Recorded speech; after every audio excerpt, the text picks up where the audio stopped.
Il-Prim Ministru Roberta Bela qal li s-sostenibilità tas-sussidji tal-enerġija tiddependi fuq kemm il-finanzi tal-pajjiż jibqgħu jitmexxew b'għaqal b'esperjenza u kompetenza. Intervistat minn Manuel Mikallef fuq One, Dr. Bela qal li fis-summit tal-Mexxejja Ewropej f'Ċipru kien hemm tħassib dwar ir-realtajiet ġeopolitiċi li qed jolqtu diversi pajjiżi. Qal li f'dan il-kuntest Malta tirnexxiela żżomm il-prezz tal-enerġija stabbli għal familji u n-negozji. Innota li dak li qed jagħmel pajjiżna mhu jsir fl-ebda pajjiż ieħor. Tant li mexxejja oħra Ewropej innotaw kif Malta qed iżżomm il-prezzijiet tal-enerġija stabbli.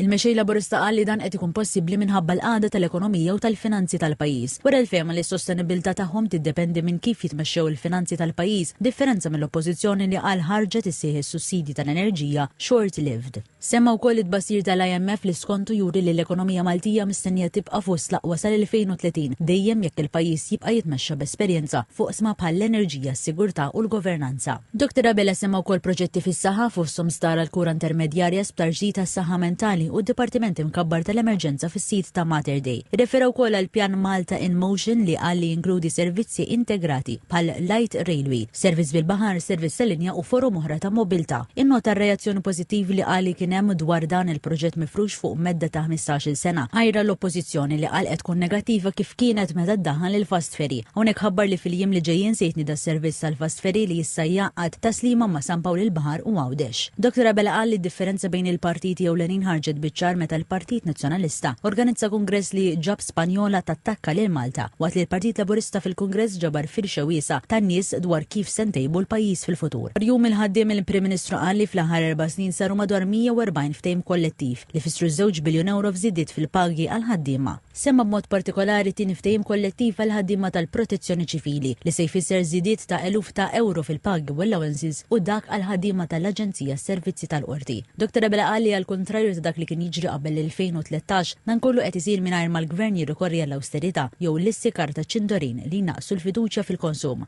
Temjgħid li l-ewwel ta' Mejju se jiġi ċelebrat f'kuntest ta' suq tax-xogħol li deskriva bħala wieħed b'saħħtu b'aktar impjiegi u kundizzjonijiet aħjar għal ħaddiema.